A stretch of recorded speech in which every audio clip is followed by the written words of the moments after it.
just outside of Baku. These fires who've been burning for thousands of years. 4,200 years ago, certain yogis from India went to Greece. This is a Manipuraka chakra. He is an extraordinary presence of Vishuddhi, just hits you in the throat.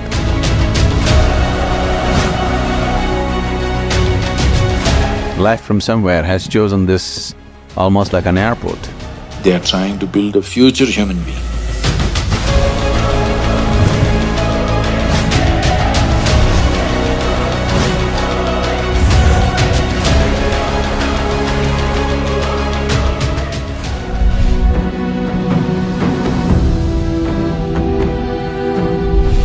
Azerbaijan means land of fire. So there are places where naturally natural gas is coming out, seeping out of the land and it's on fire. So for thousands of years, these fires have been burning, and this Hindu temple, which was built around this burning fire of natural gas, is estimated to be over 8,500 years old. It's been many times rebuilt, but the original one is supposed to be about 8,500 years old.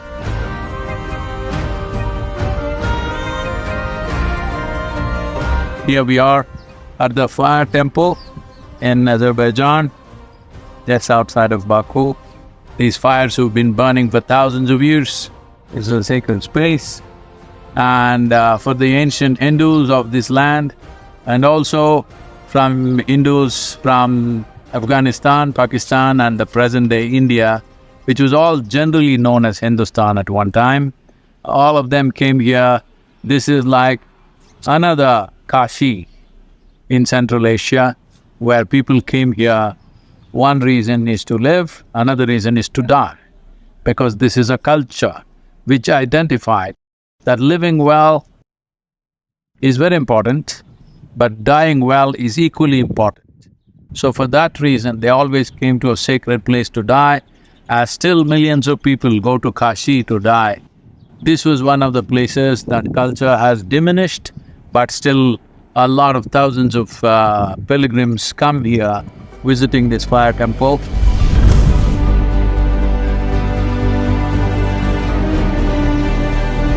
Little over 4,200 years ago, certain yogis from India went to Greece and established certain lingas, consecrated certain lingas, which are known as the navel of the earth. I saw this picture almost like 15 years ago somewhere, and immediately I recognized this is a Manipuraka chakra. And who created this? Where is it? Then they said, this is in Delphi. I've been wanting to go there and took 15 years to get there, because we went to these few places where the lingas were, and it's more than 4,200, 4,300 still alive. They've replaced them, they took them from the original sites and kept it in the museums, but still they're alive. You can't kill them. That's the beauty of it.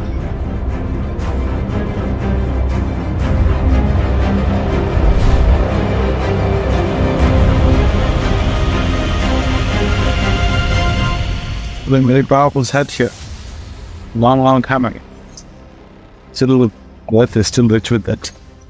Nagendraharaya Trilochanaya Vasmangaragaya Maheshwaraya Nityaya Shuddhaya Digambaraya Tasmai Nakaraya Namah Shivaya. There are three chakras. Yes. One is the navel. The other two are the supporting chakras of Mooladhara and Swadhisthana. This is a fantastic way of doing it. That's how we have done the Bhairavi, but in a single form. Here they built like a temple. There are places like this in South India, not this grand, but similar system of temples where you build chakras. If you have to do a composite form of all three or all seven, it's a much bigger challenge. But to establish separately like this is so much easier.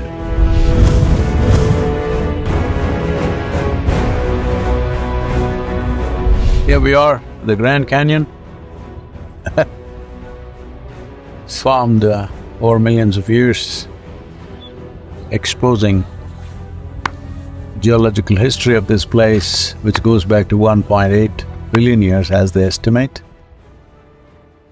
It's essentially Colorado River cutting down nearly a mile into the earth. But here is a living proof of what kind of earth moving happens over a million years or so. It's absolutely incredible, unimaginable.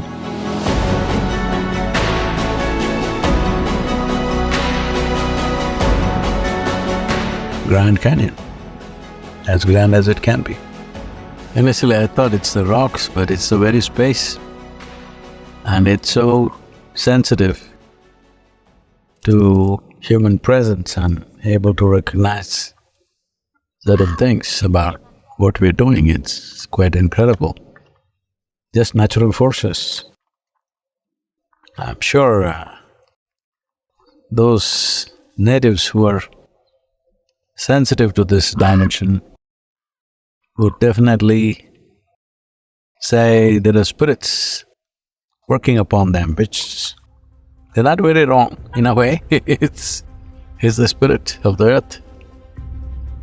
They're not very wrong, but not in the sense of some ghosts functioning. But there's a phenomenal amount of energy flow and, well, there are many places, natural features which have a certain amount of energy. But the important thing is the way it's responding to human presence. Unbelievable.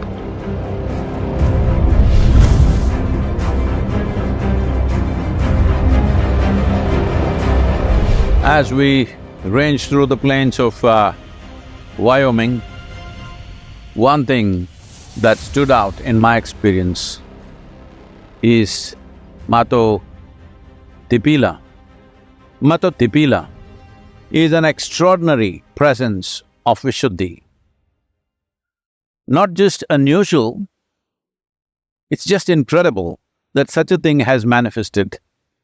I don't know how, but it is a powerful sense of Vishuddhi. I've never seen anything like that except Kailash. Well, Dhyanalinga is there, but that's of a different nature, it's too subtle. I've never seen a natural formation which exudes that kind of Vishuddhi.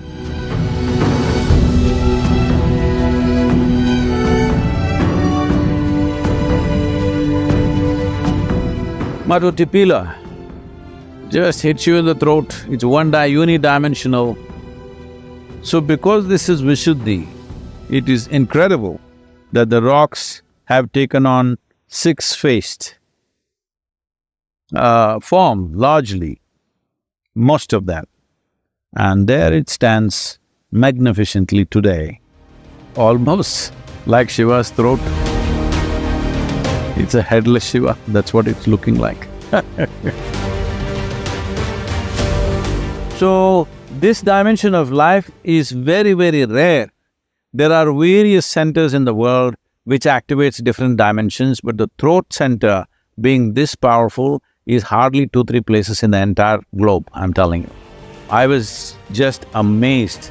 The way it is reverberating with this dimension of life is just absolutely amazing. I do not know how it has happened. Nature has done it. In India, we create our own structures. We create consecrated structures to reverberate this kind of energy, but what we make is of small proportions. But here it is standing in such a magnificent form.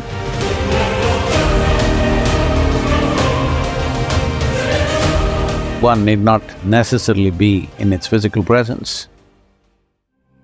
One can connect with such a powerful dimension anywhere.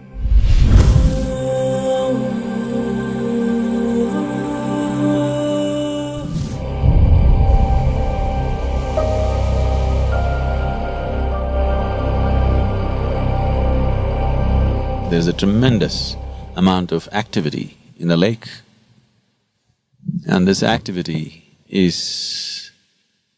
the nature of the activity is such that it has nothing to do with anything that we know as life on this planet. It's something totally different. It's life, but not the way we know it.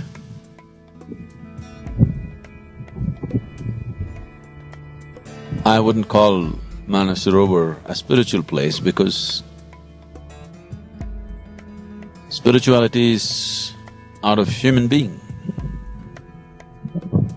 These beings, if you can call them that, I don't know what we can call them, whether we can call them beings or things or creatures or what.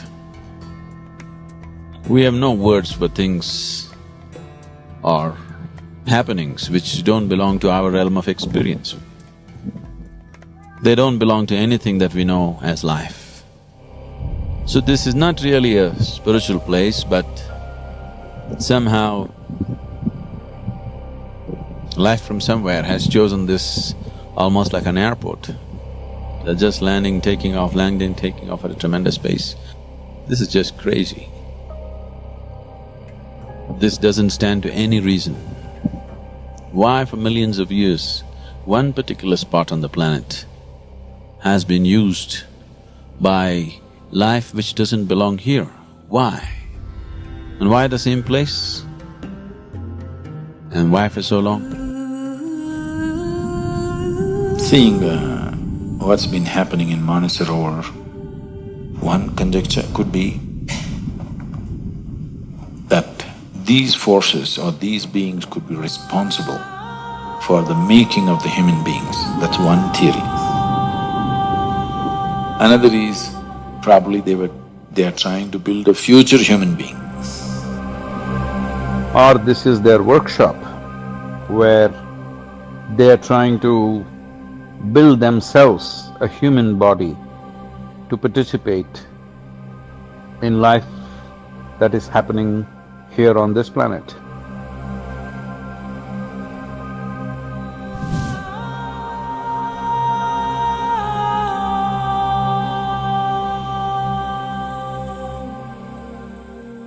Why Kailash has always been considered as the abode of many great beings is because many great beings chose to deposit their work, preserve their work in Kailash. Starting from Shiva himself and the first of the Tirthankars, and two of greatest Buddhist teachers. All these people chose Kailash Parvat as a place to preserve their work. When I say preserving work, for most mystics on this planet, till now, in all these thousands of years, if they get to share 1 or 2% of their work with people around them, they are very fortunate. Most of them don't even get to do that. So they always chose to deposit in some space which is not too frequented by human beings. At the same time, it's accessible for those who wish to go. So Kailash is such a place. It is not totally inaccessible, but it's hard enough to discourage a lot of people. There are many places like that. But in terms of the volume and the variety that's been deposited in Kailash, it is the place.